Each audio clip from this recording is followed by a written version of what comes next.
샬롬, 우리 하나님께서 오늘도 풍성한 은혜 가운데 저와 여러분들을 돌보십니다. 여러분들을 축복합니다. 말씀 안에서 주님과 동행하시는 저와 여러분들이길 바랍니다. 오늘 하나님께서 우리에게 주신 말씀은 시편 37편 12절에서 26절까지는 말씀입니다.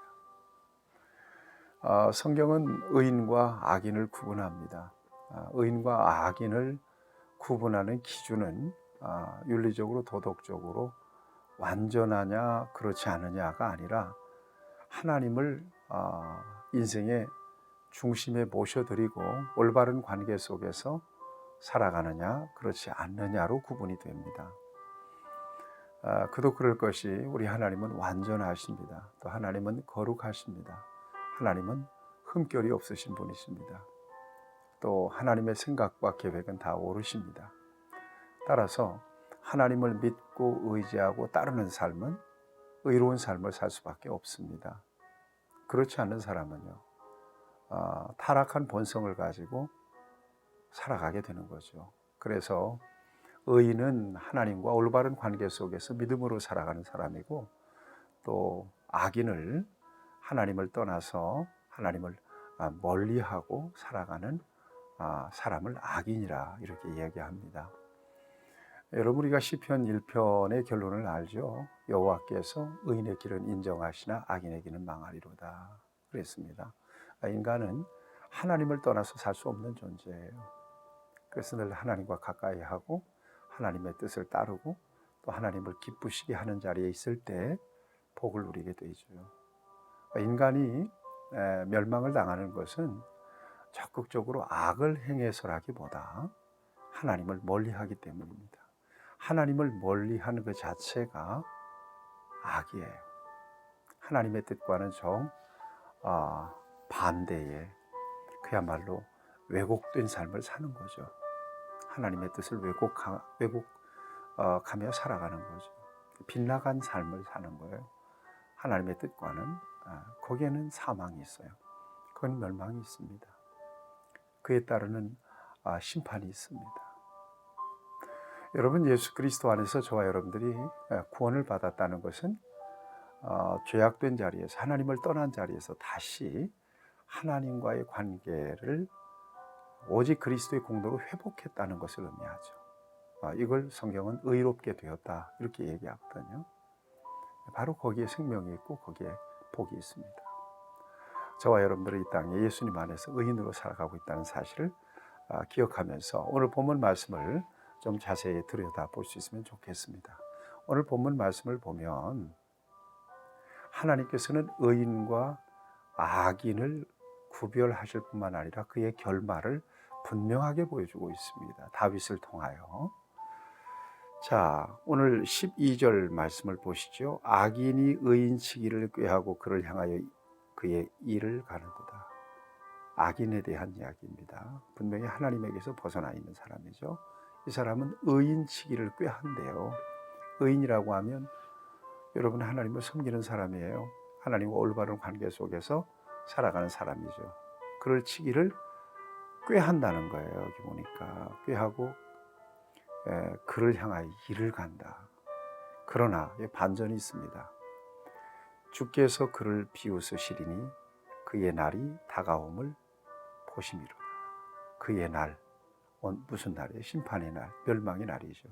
멸망의 날을 주님께서 바라보고 의인치기를 꾀하는 악인을 비웃고 계시는 거예요. 비웃고 계시는 거예요. 악인이 칼을 빼고 활을 당겨 가난하고 궁핍한 자를 엎드러뜨리며 행위가 정직한 자를 죽이고자 하나. 또 반전이 있습니다. 그들의 칼은 오히려 그들의 양심을 찌르고 그들의 활은 부러지리로다 그랬습니다. 이것이 악인의 모습입니다. 악인의 최후예요. 17절 말씀에서도 보면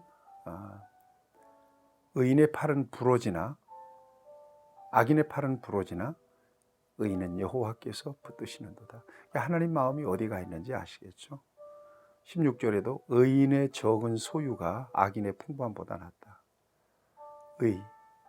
그러니까 이 땅에서 적게 누리든 많이 누리든 중요한 건 하나님과 올바른 관계 속에서 살아가는 사람을 하나님이 기뻐하시고 그들을 붙드시고 계시고 그들 편에 계시는 거예요.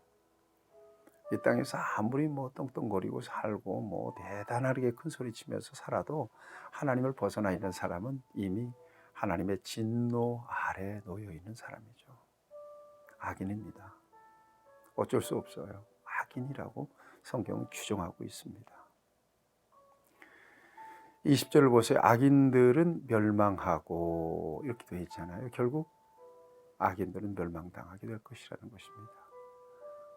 여호와의 원수들은 어린 양의 기름 같이 타서 연기가 되어 없어지리로다. 흔적도 없이 연기처럼 사라져 버릴 거라는 것입니다. 이것이 바로 악인을 향하신 하나님의 그 진노입니다. 21절을 보면 악인은 꾸고 갚지 아니하나 의인은 은혜를 베풀고 주는도다. 주의 복을 받은 자들은 땅을 차지하고 주의 저주를 받은 자들은 끊어지리로다. 이렇게 상반된 의인과 악인을 대조하면서 의인의 삶을 하나님께서 보존하시고 복을 주시고 은혜를 베풀어 주시지만 악인은 결국 아주 비참한 멸망을 당하게 될 것이라고 하는 사실을 반복적으로 밝혀주고 있습니다. 여러분, 그러면서 23절에서 25절 사이에 보면 이렇게 말씀하고 있고 또 권면하고 있습니다. 여호와께서 사람의 걸음을 정하시고 그의 길을 기뻐하시나니 그는 넘어지나 아주 엎드러지지 아니함은 여호와께서 그의 손으로 붙드심이로다. 의인을 향하신 하나님의 보호하심입니다. 의인도 고통당하고 또 어려움을 당할 수 있습니다. 그러나 하나님께서 그들의 길을 기뻐하시고 그들의 걸음걸음을 정하시고 그들을 인도하시고 붙들어 주시기 때문에 넘어지지 않습니다. 이것이 바로 의인의 삶입니다. 이것은 다윗이 직접 경험한 삶이기도 합니다. 다윗이 인격적으로나 윤리적으로 도덕적으로 뭐 퍼펙트한 사람은 아니었단 말이에요.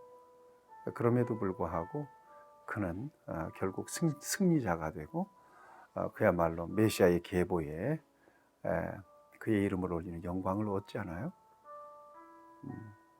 그 모든 삶 가운데서 그는 하나님을 절대적으로 신뢰하고 의지했습니다. 범죄했을 때는 회개하고 하나님 앞에 울면서 돌아가죠.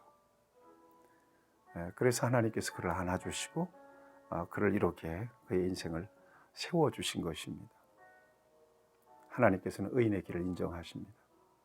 하나님께서는 하나님을 섬기고 하나님을 경외하고 또 하나님을 의지하는 의인을 붙들어 주십니다. 그리고 다윗은 아주 경험적인 고백 하나를 밝힙니다. 25절입니다. 내가 어려서부터 늙기까지 의인이 버림을 당하거나 그의 자손이 걸식함을 보지 못하였도다. 그는 종일토록 은혜를 베풀고 꾸어주니 그의 자손이 복을 받는도다. 다윗이 어려서부터 늙기까지 가만히 보니까 하나님을 섬기는 사람, 의인을 하나님은 버리지 않으시더라는 거예요. 그의 후손조차도 걸식이라고 하는 말은 얻어먹는 거 아니겠어요? 그의 후손이 잘 되더라는 거예요. 그리고 종일 은혜를 베풀고 그의 자손들이 복을 받더라는 것입니다. 여러분, 이것이 바로 저와 여러분들에게 주신 복임을 믿으시길 바랍니다. 예수 그리스도 안에서. 예수 그리스도 안에 있는 저와 여러분들은 망할 리는 없다. 그래서 가장 소중하게 믿음을 지켜내는 거예요. 죽는 순간까지 그 믿음이 살아있어야 돼요. 그리고 여러분들의 인생의 중심에 주님이 계시다는 사실을 인정하시고 하나님께서 의인에게 베풀어 주시는 복을 예수님 그리스도 안에서 넉넉하게 누리시길 바랍니다. 애매하게 소위 악인들로 인하여 어려움을 겪기도 하고 또 욕을 먹기도 하고 꼭 이렇게 놀린다라고 여기시는 분들, 그들 때문에 스트레스 받지 마시기 바랍니다. 그들에 대해서는 하나님이 관계하실 것이고요, 또 하나님이 처리하실 것입니다. 경건하게 살면서 의인의 복을 누리는 저와 여러분들이 되기를 축복합니다. 하나님 아버지, 귀한 말씀을 통하여 의인으로 삼아주신 우리를 향하신 하나님의 사랑을, 하나님의 도우시는 은총을 확인시켜 주시니 감사합니다. 우리의 목숨이 다하는 그 순간까지 주님 의지하게 하시고 그 믿음 지켜낼 수 있게 하시고 이 땅에서 믿음의 본분을 다 감당하기에 부족함이 없도록 도와주시옵소서. 예수님의 이름으로 기도하옵나이다. 아멘. 여러분 승리하시기를 축복합니다.